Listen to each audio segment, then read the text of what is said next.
Kwentong Bayan. Kung sakaling mabigyan ka ng pagkakataon na umakyat sa kabundukan na may mga aswang, tutuloy ka ba?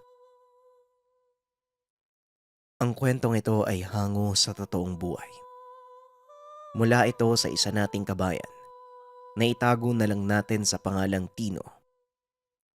Taong 1981, Quezon. Tino, balita ko may aakyatin ka na namang bundok ah. Saan yun? Kukuha ka ba ng mutya? Wika ng ama. Doktor ang tatay ni Tino, kaya wala sa bokabularyo nito ang tungkol sa mga milagro, mutya, at mga mitikal na nilalang, kagaya ng mga engkanto at aswang. Ngunit kabaliktaran naman si Tino. Mahilig itong tumuklas ng kakaibang bagay at pangyayari. Dito lang tayo sa may bundok ng Cristobal. Niyaya po ko ng mga kaibigan ko eh. 3 araw lang naman po. Babalik din ako kagad para sa mga gawain sa paaralan. Tugon ni Tino. Bagamat hindi naniniwala ang ama sa ginagawa ng anak, hinahayaan niya lang ito. Ang importante maayos ang pag-aaral ng binata. Palagi naman itong nangunguna sa klase, kaya walang dahilan ng ama na pigilan ang nais niya. Di ba anak yan yung kinakatakutang bundok sa Quezon? Bakit kasi sa dami ng bundok yan pa ang napili nyo? Tanong ng nanay. Kabaliktaran ng ama. Mahilig sa pamahiin ito at naniniwala sa mga paranormal na bagay. Ano ka ba Matilda? Hayaan mo ng anak mo. Matanda na siya at alam niya na ang ginagawa niya. At isa pa, bundok lang yan. Umok ng lupa na tinubuan ng maraming puno. Sigurado namang walang mangyayari sa anak mo dun. Wika ng ama. Habang nag-uusap ang mag-asawa, nagpaalam na si Tino. Alam niyang mahabang pagtatalo na naman ang magaganap sa pagitan ng mga magulang. Kasama ang ilang tao na libangan na ang pag-akyat sa mga bundok. Tinahak ni Tino ang madilim na daanan.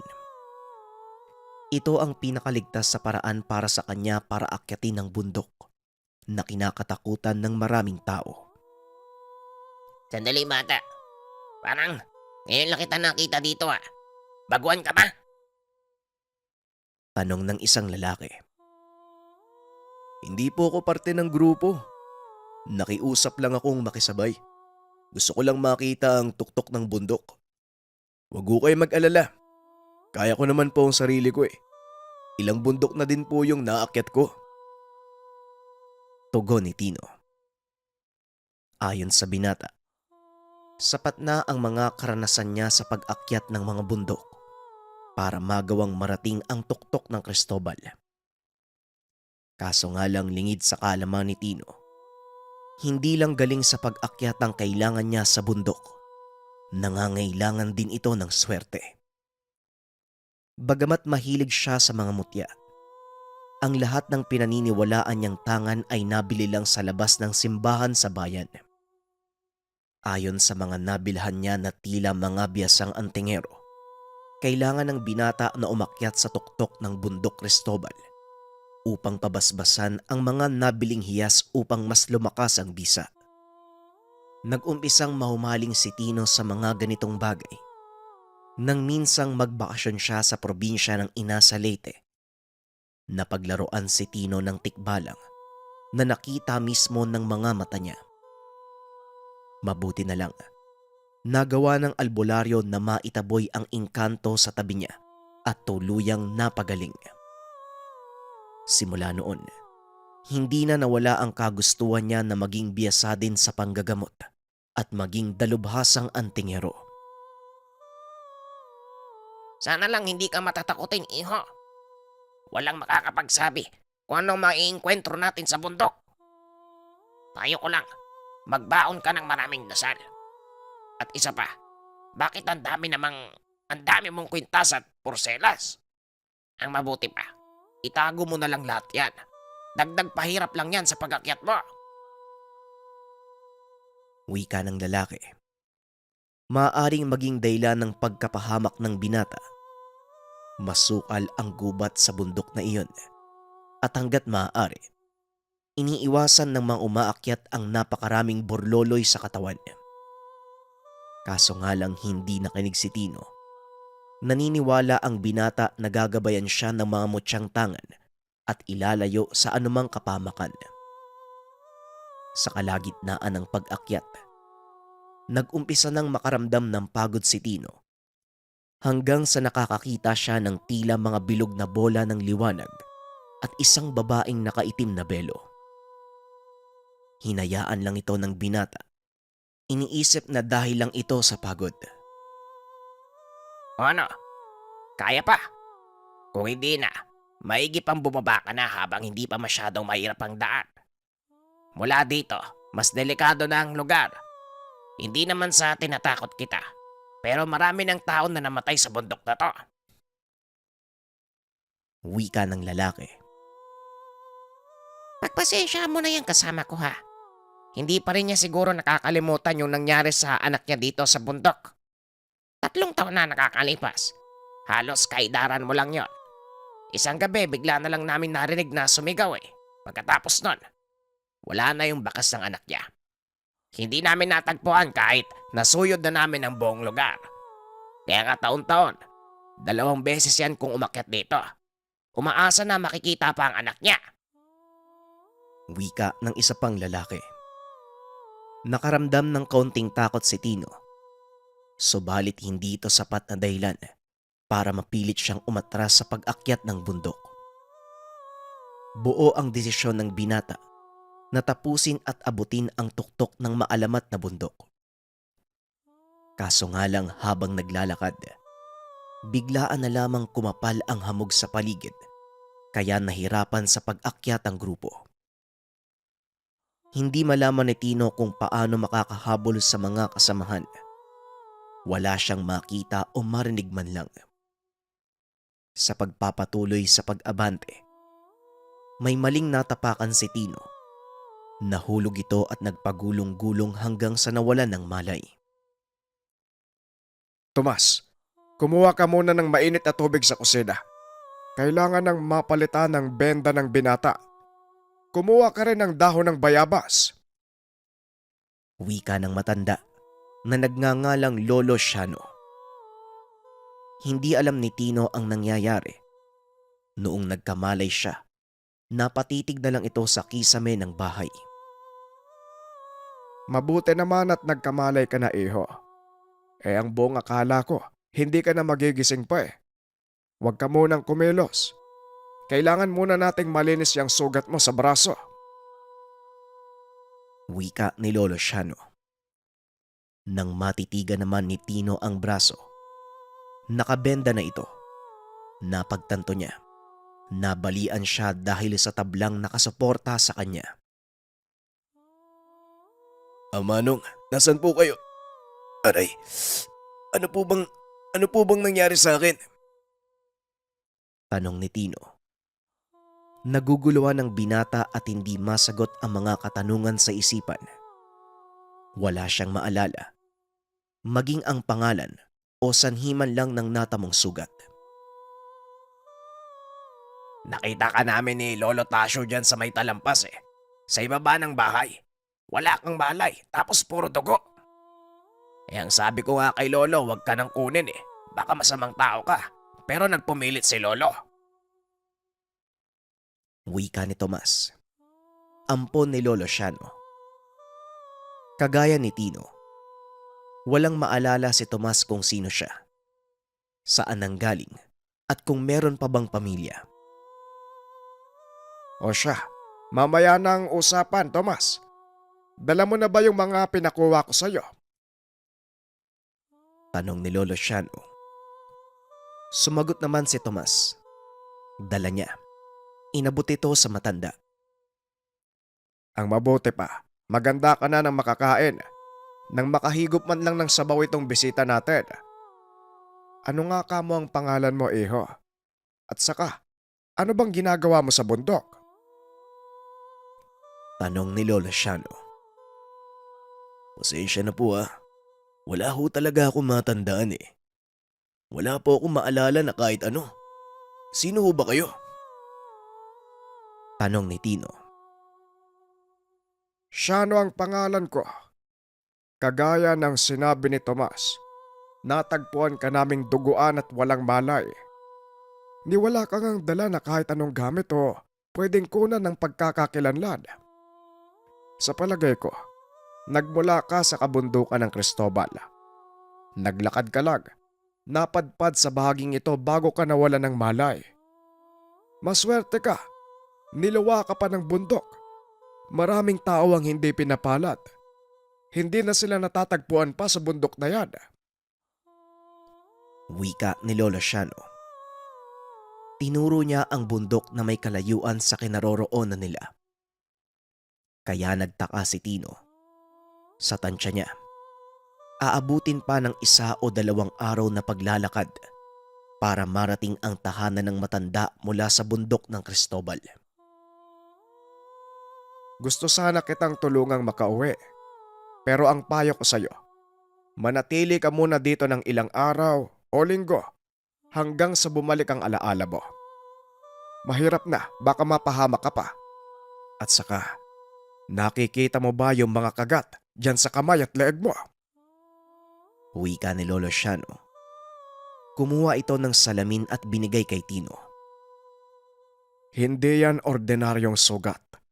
Kung nahuli pa kami ng 1 araw bago ka makita, malamang isa ka na sa kanila.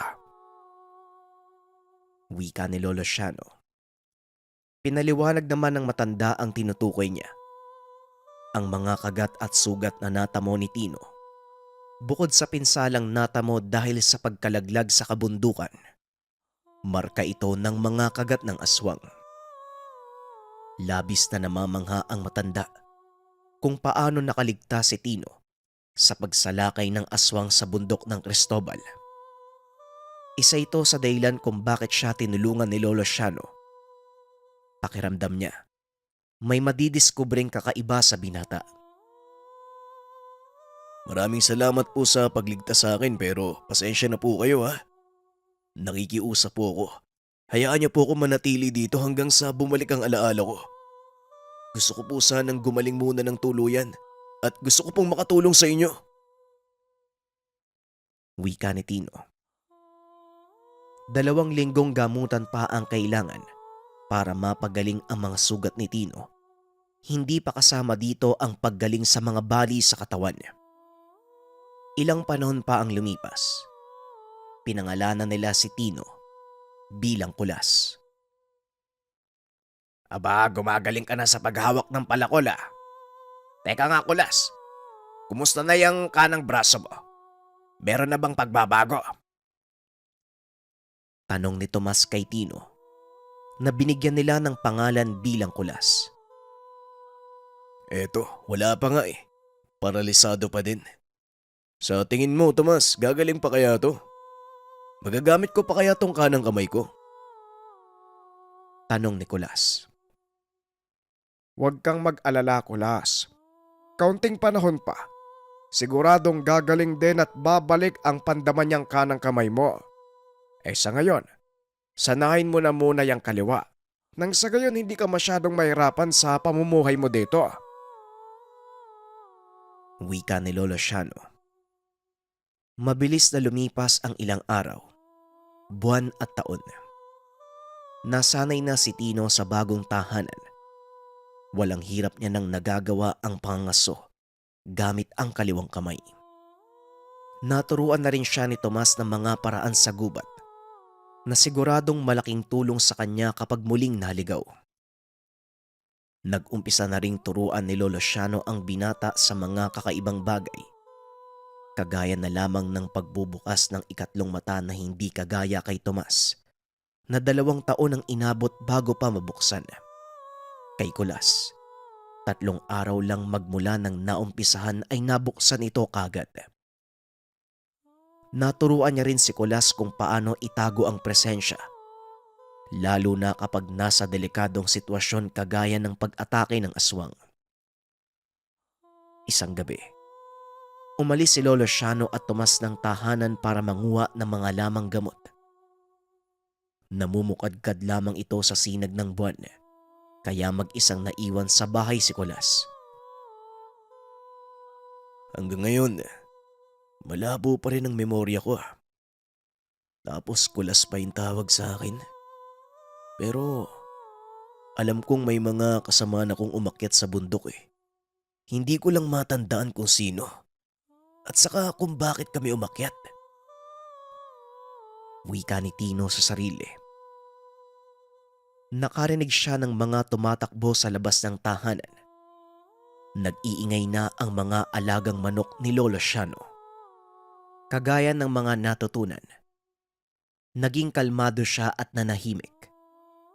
Kinuha nito ang karet at marahang pumunta sa pinto ng kusina para makita kung sino at ano ang tumatakbo sa paligid ng bahay.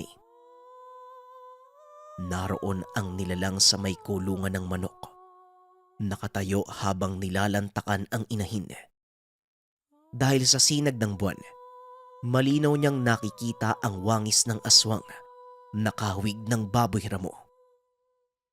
Susugurin niya sana ito, ngunit napahinto siya nang biglang may tumayo na isa pang aswang mula sa kulungan.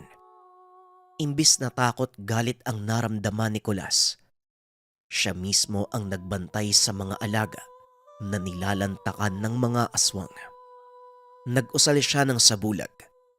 Nagkarga ng mataas na uri ng dasal sa dalang karet at walang pagdadalawang isip na pinatay ang aswang.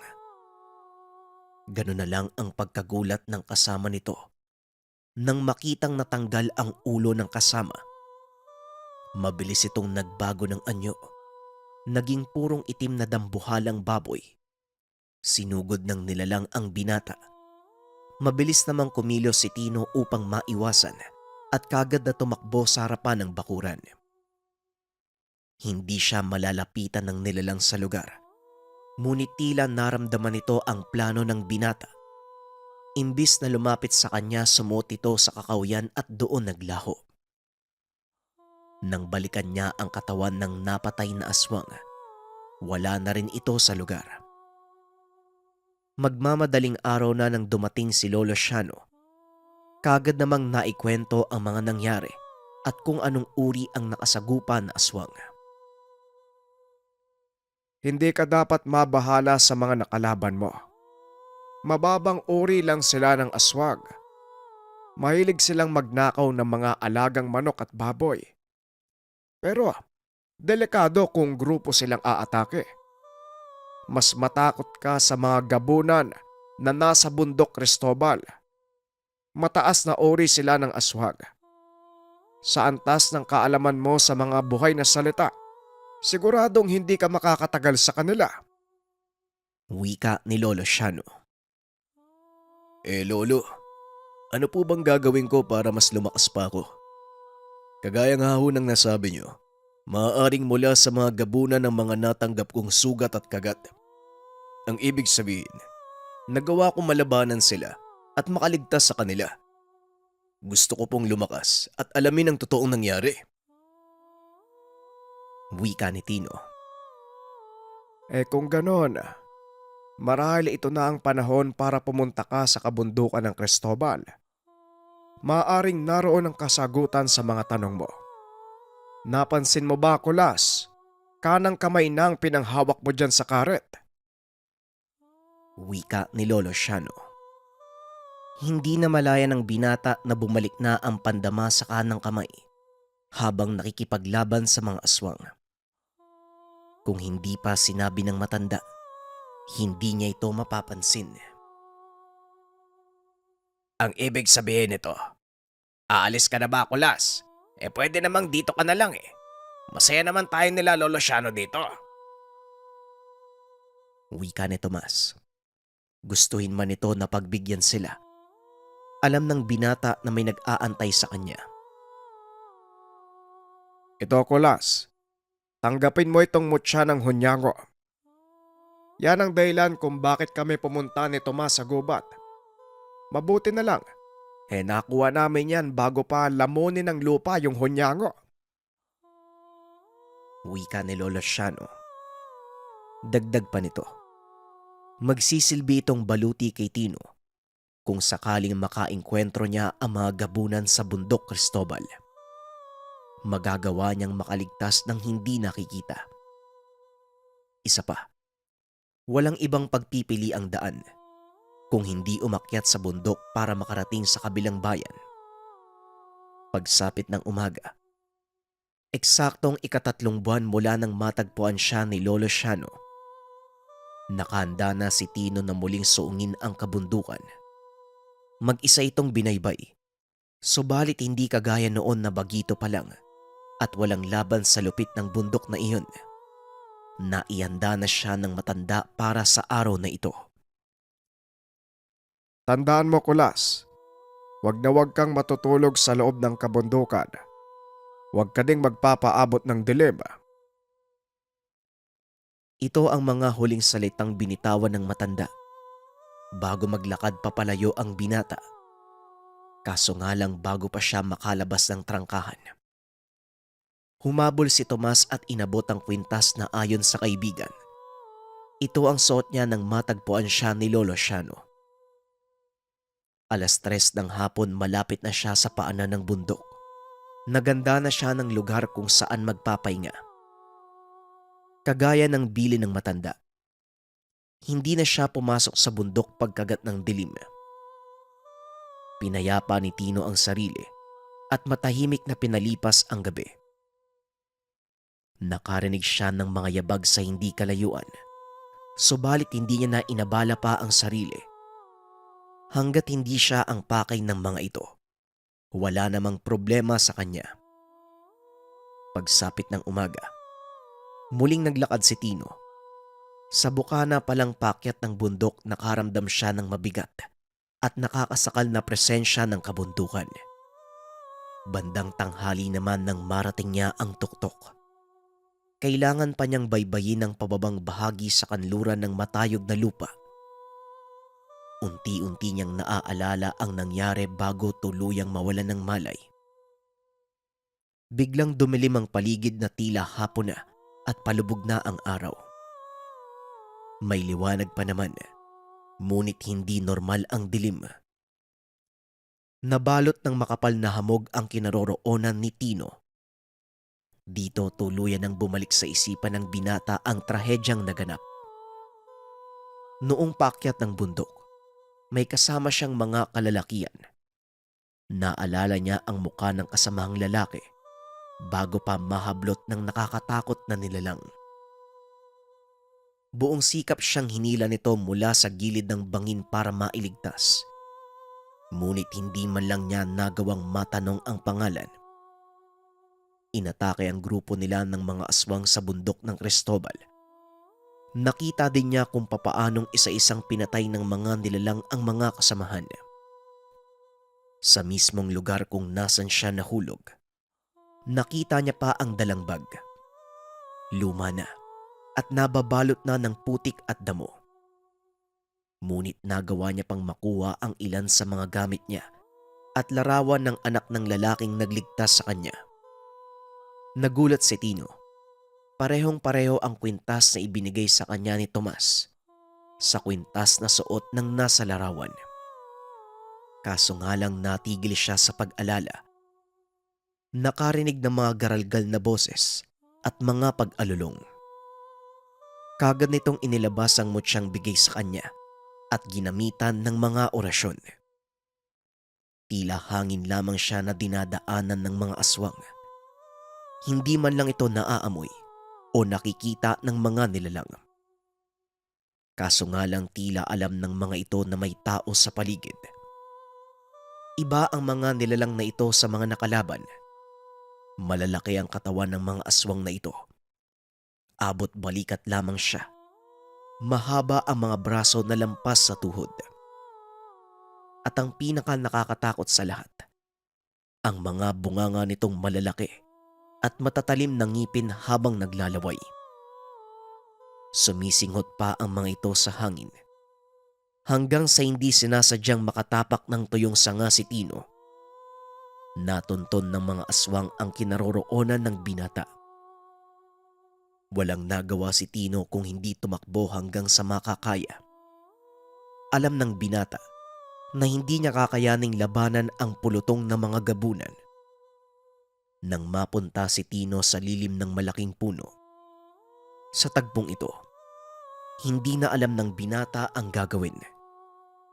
Maaabutan na siya ng mga nilalang hanggang sa napansin niya na sa kabila ng puno, walang hamog at maliwanag. Wala na rin ang mabigat na pakiramdam, kaya kagad siyang lumipat doon at nagpatuloy sa pagtakbo. Sa kabutihang palad, milagrong nahinto ang mga nilalang sa pagsunod sa kanya. Nagawa ni Tino na makababa sa bundok ng Cristobal. Dala ang mapait na karanasan sa kamay ng mga gabunan. Nagpapasalamat si Tino sa tulong ni Lolo Shano at Tomas. Nabigyan pa siya ng ikalawang pagkakataon na mabuhay. Nang makauwi sa tahanan, natawa si Tino sa reaksyon ng kamag-anak. Inakala pa ng mga ito na patay na siya at multo na lamang ang nakikita. Nagawa namang ipaliwanag ni Tino ang lahat. Subalit nang binalak nilang balikan sila Lolo Asiano at Tomas, makalipas ang ilang buwan, abandonado at sira-sirang kubo na ang naroon. Wala na ding kahit anong bakas ng mga taong nakatira. Hindi na muli pang nakita ni Tino ang dalawa hanggang sa ngayon. Tanging ang kwintas na galing kay Tomas at ang mutya na ibinigay ni Lolo Shano, ito na lamang ang nagsilbing alaala. Ang kwentong ito ay hango sa totoong buhay. Mula ito sa isa nating kabayan na itago na lang natin sa pangalang Marco. Walang eksaktong taon, Zamboanga del Norte. Alas 5 pa lamang ng umaga, nakaupo na sa kama ang binatang si Marco. Hindi man nais na maagang bumangon. Nagigising ito dahil sa bulabog ng mga taong nasa labas ng tahanan. Hindi pa man nakakapagdasal pagkagising, puro mura na ang naririnig ng binata. Noong araw na yon, meron muling naganap na karambola sa barangay. Ang rason kung bakit nasa tapat ng tahanan nila Marco ang mga ito, dahil ang kapitan ng barangay ay mismong ama na si Kapitang Pete. Kaya madalas, kapag may mga nangyayaring kaguluhan, lalo na kapag 10 oras ng gabi, pumupunta ang mga ito sa tahanan nila Marco para magpatulong sa kapitan. Matagal na ito sa serbisyo. Sa katunayan, hindi ito mapalitan bilang kapitan dahil labis ang pagmamahal ng mga tao sa kanya. Si Kapitan Pete ay madaling magpaamo ng mga kabarangay. Sa katunayan, walang ibang makapagpahinahon sa mga ito kundi ang kapitan. Hindi man maipaliwanag ng nakararami, ngunit isang salita lamang ni Kapitan Pete, kaagad nitong napapasunod ang mga nag-aaway dahil sa kakayahan ng ama. Mismong si Marco ay natutuwa para dito. Ayon sa kanya, napakasarap sa pakiramdam tuwing napagbabati ng ama ang mga kabarangay. Maging ang binata, ayaw sa ganong sitwasyon at merong nagkakasakitan. Samantala, dahil nagising na ng mga oras na yon, hindi na muling bumalik pa sa pagkakatulog ang binata. Pagkus nag-ayos na ng sarili para pumasok sa eskwelahan. Si Marco ang nag-iisang anak ni Kapitan Pete. Sinusuportahan ito ng ama sa lahat ng bagay lalo na sa pag-aaral. Ganun naman ang pasasalamat ni Marco sa Diyos dahil nabiyayaan siya ng napakabuting ama. Silang dalawa na lamang ang magkatuwang sa buhay, kaya ganun na lamang ang paghanga ng binata kay Kapitan Pete. Sa katunayan, isa sa pinapangarap ng binata ay makapasok din sa politika. Ayon sa kanya, simula pagkabata nais na niyang makapagbigay serbisyo sa mga tao. Matapos sa maghapong pasok sa eskwelahan, Diretso nang pumupunta ng barangay si Marco para makatulong sa anumang kinakailangan tapusin ng mga katrabaho ng ama. Madalas, bandang 8:00 na ng gabi kung makauwi ang mga ito. Isang araw, 6:00 ng gabi nakauwi ang mag-ama. Wala naman masyadong trabaho ng araw na yon, kaya nagkaroon ng pagkakataon si Marco na makapagluto para sa ama. Habang nasa kusina, nakarinig ito ng boses ng matanda na tumatawag sa pangalang Kapitan Pete. Kaagad naman itong pinapasok ng ama, kaya hindi na nag-abala pa ang binata na puntahan ito.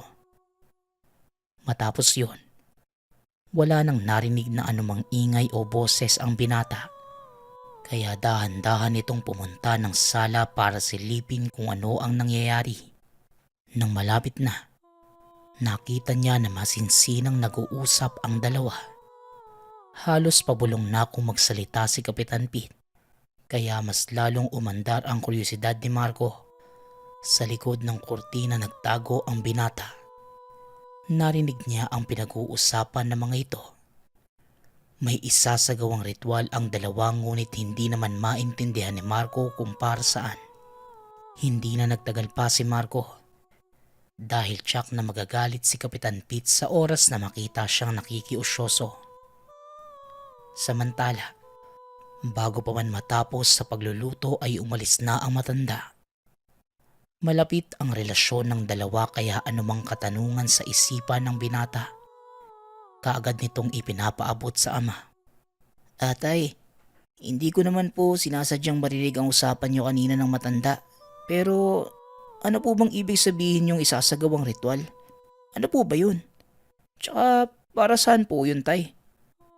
Tanong ni Marco. Si Tandang Turing yun, anak. Isang magaling na albularyo. Dati pa man kaibigan ko na talaga ang matandang yon. May sasabihin ako sa iyo, anak. Pero sana, ingatan mo ang sikretong ibabahagi ko. Dati pa man, hindi ka pa pinapanganak sa mundo. Nagtatangan na ako ng mutya na kung tawagin ay mutya ng batis. Nahanap ko ito noong isang araw. Napadpad ako doon sa batis. Si Tandang Turing naman ang napagkakatiwalaan kong manggagamot, kaya kaagad kong nilahad ang nakuha ko. Doon nagsimula ang mas malalim pa naming pagkakaibigan. Ang mutsyang tinatangan ko, nangangailangan ng taunang ritual para manatili ang bisa. Kaya nga anak, marami ang napapasunod ko at napapaamo. Dahil yon sa katangiang taglay ng mutya ng batis. Paliwanag ni Kapitan Pete. Hindi naman kaagad nakaimik ang binata, kaya naman inilabas ni Kapitan Pete ang nabanggit na mutya. Meron itong sisidlan na hinugot galing sa bulsa. At nang buksan ito nakita ni Marco ang mga bato. Napakaliit lamang ngunit halos mapuno na ang pinaglalagyan. Hinawakan naman ito ni Marco at pinagmasdan. Atay, nanganganak po ba to? Bakit para pong sobrang dami? Totoo po bang kaya nitong maapektuhan ang pag-iisip ng mga tao? Tanong ni Marco. Napangiti lang si Kapitan Pete at sinabing, bukas isasama niya si Marco sa tahanan ng albularyo para makita ang hiwagang dala ng mutya. Kaagad namang sumang-ayon si Marco at matapos ang kaunti pang pag-uusap ng dalawa, diretso nang naghapunan at maagang nakapagpahinga.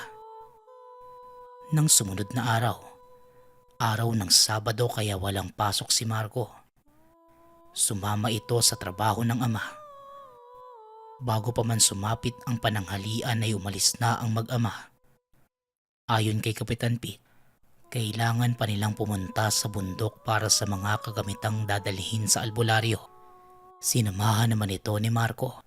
Matyagang naghanap ang dalawa ng tuyong ugat ng puno ng makopa. Dahil ito ang kailangan sa tuwing nagpapausok ang albularyo. Halos abuti ng 2 oras ang paghahanap ng dalawa at nang matapos, kaagad nang pumunta ang mga ito sa tahanan ni Tandang Turing. Pagkapasok pa lamang ni Marco, bahagya itong nakaramdam ng pagkahilo dahil sa pinaghalong amoy ng iba't ibang halamang gamot na nangingibabaw sa tahanan ng albularyo. Hindi na lamang ito umimik pa. Bagkus diretso nang nagmano sa manggagamot. Napuri naman ito ni Tandang Turing dahil napakatangkad nitong binata. Nang maibigay na ni Kapitan Pete ang dalang mga ugat, nagyaya na muna itong kumain ng hapunan. Dito nagkwento ang manggagamot sa binata patungkol sa taglay na kakayahan ng mutya ng batis. Ayon sa matanda, kaya ng mutya na labanan ang mga matatalim o nakakasugat na bagay. Isa rin sa kapangyarihan nito, kagaya na lamang sa nagagawa ng kapitan na pagpapaamos sa mga nakakaharap. Dagdag pa ng matanda, nanganganak ang nasabing mutya ngunit lahat ng maliliit na bato hindi pwedeng ipamigay sa ibang tao. Tanging ang nagmamay-ari lamang ng mutya ang pwedeng magtago ng lahat ng ito sa pakikinig ng binata. Kahit papaano naengganyo ito sa mga sinasabi ng albularyo. Ngunit hindi nagtagal. Pinutol na ng matanda ang usapan at nagsimula na sa pagsasagawa ng ritual. Samantala, matapos na matagumpay itong naidaos. Tandang Turing, ako po kaya? Maaari rin po ba ako magkaroon ng kagaya ng mutya ni tatay? Ang ganda po kasi. Gusto ko pong magkaroon ng ganong abilidad. Tanong ni Marco. Napangiti naman ng albularyo at sinabing sumama ang binata sa kanya dahil meron silang pupuntahan. Hindi na sumama pa si Kapitan Pete sa dalawa at nauna nang umuwi sa tahanan, habang si Tandang Turing at Marco naman pumunta sa batis na unang beses pa lamang nakita ni Marco. Napakamahiwaga ng batis na ito.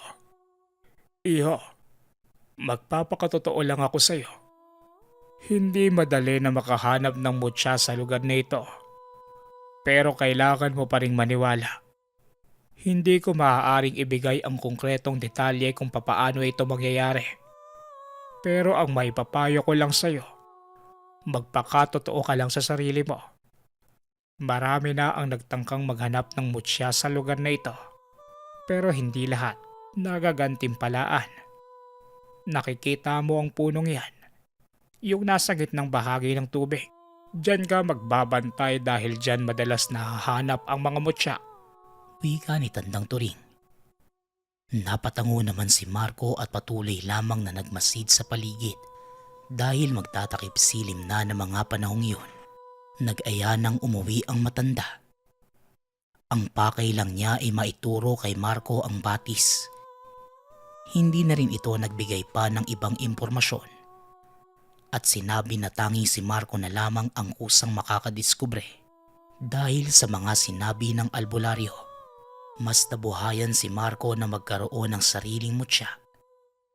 Magmula nang makatungtong sa batis, nagpabalik-balik ang binata sa lugar, bagamat hindi alam kung papaano talaga makakuha ng mutya. Matyaga pa rin itong naghanap sa bawat sulok ng batis. Sa katunayan, tuwing araw ng Biyernes kinakausap niya ang tubig sa paligid. Nagbabaka sakali na sa ganitong paraan, ibigay ng kalikasan ang mutyang hinahangad. May mga pagkakataon rin na isinasama nito si Kapitan Pete. Ngunit maging ang ama, nanatiling tikom ang bibig patungkol sa paghahanap. Ayon sa ama, kailanman hindi maipipilit sa kalikasan ang pagbibigay ng ganitong uri ng gantimpala. Kusa itong nagpapakita sa karapat-dapat na tao. Isang araw, Biyernes ng alas 10 ng gabi, nakaupo sa tabi ng bati si Marco habang nakatitig sa punong nasa gitna ng lugar. Halos naluluha itong nakikipag-usap, hindi dahil sa kagustuhang makuha ang mutya, kundi binabalikan ng binata ang alaala kung papaano nawala ang ina. Nasawi ito dahil sa galit na kapitbahay. Isang gabi noon nang malasing ang kapitbahay na babae. Ito ay matagal nang may galit sa ina ni Marco. Mismong sila hindi maintindihan kung saan ito nanggagaling.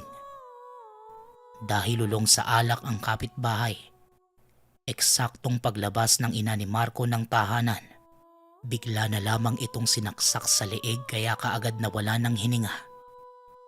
Ang mas masakit, nakita mismo ni Marco ang pangyayari ngunit wala itong nagawa dahil napakabata pa niya ng mga panahong yun. Dagdag pa ng binata.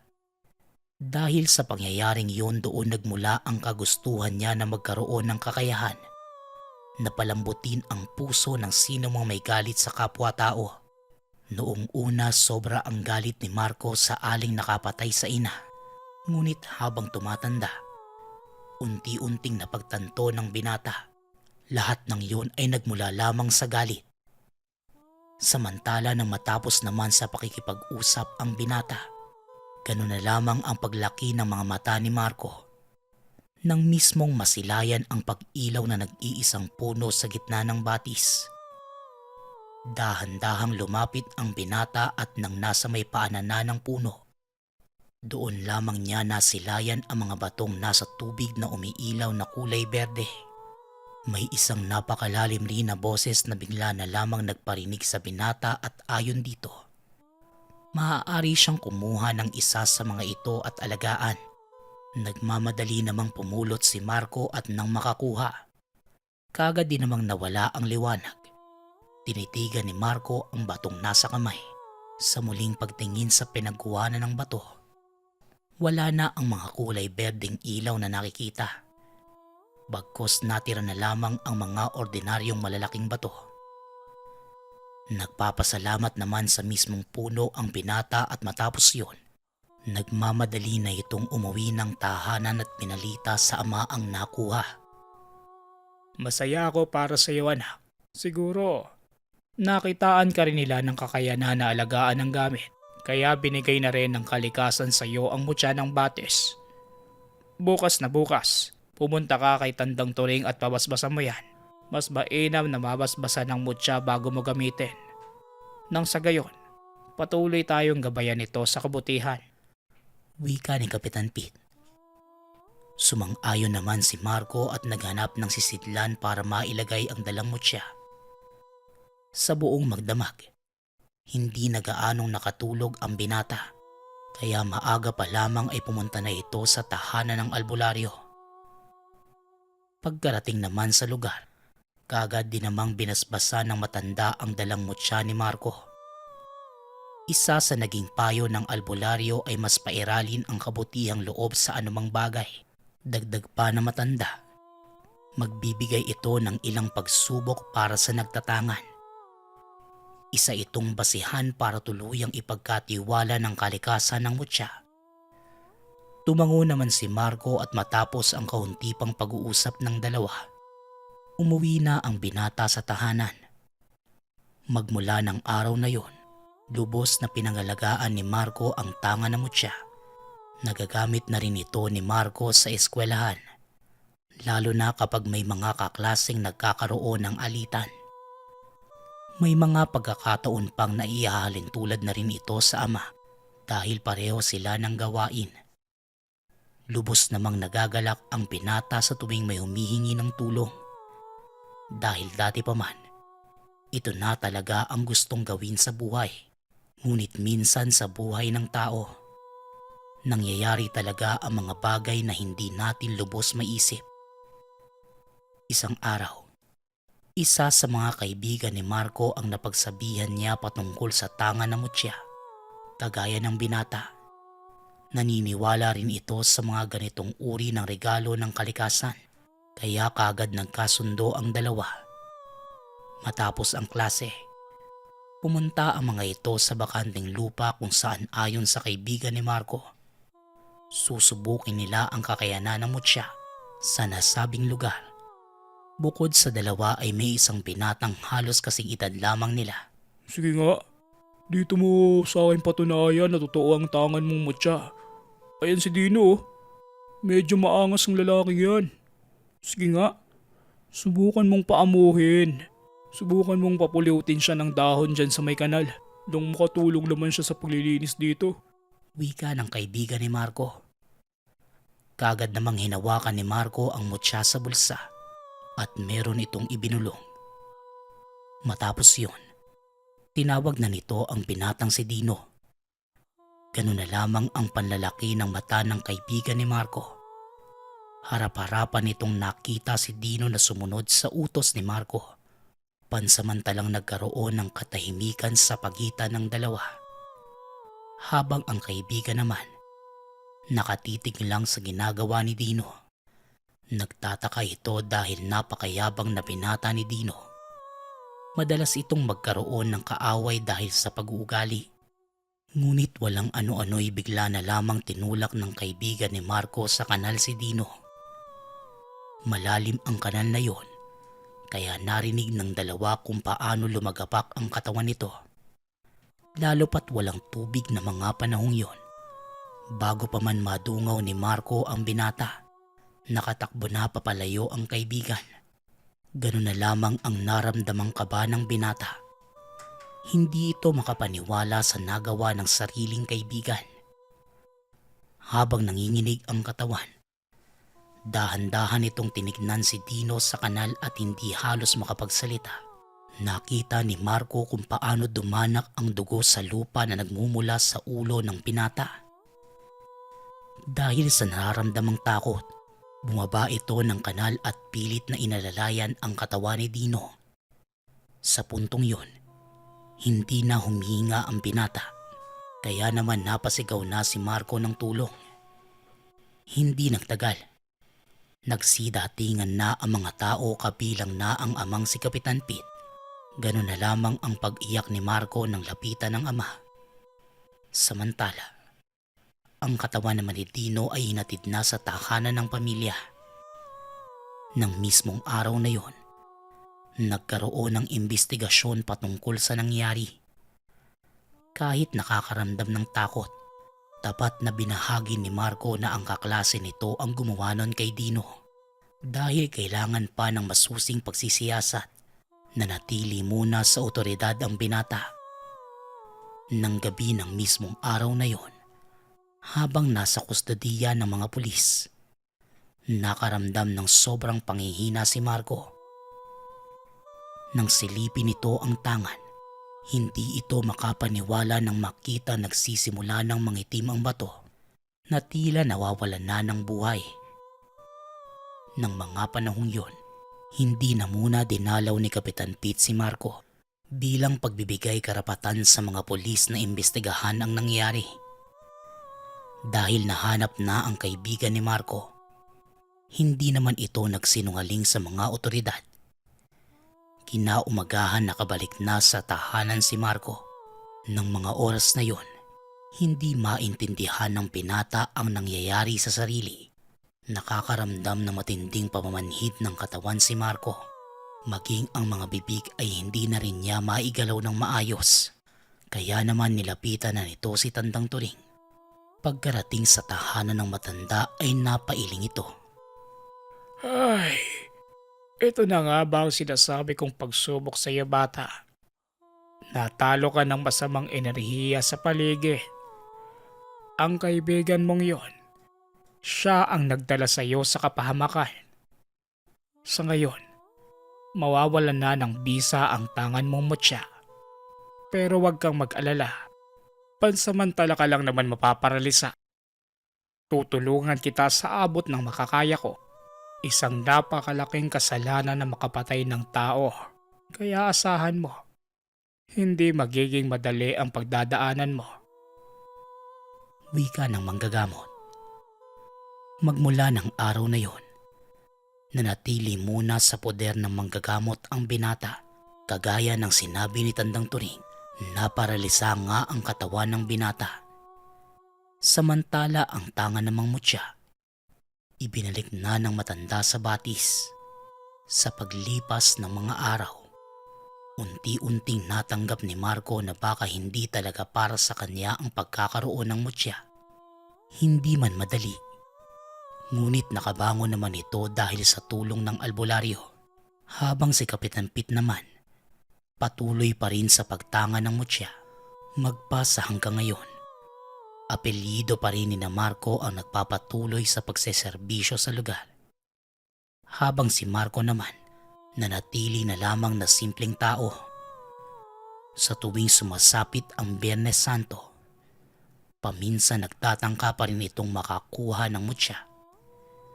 Ngunit naging mailap na ito sa kanya.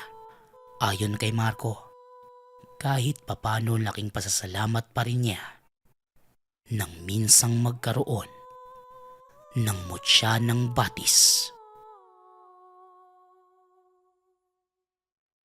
Kwentong Bayan.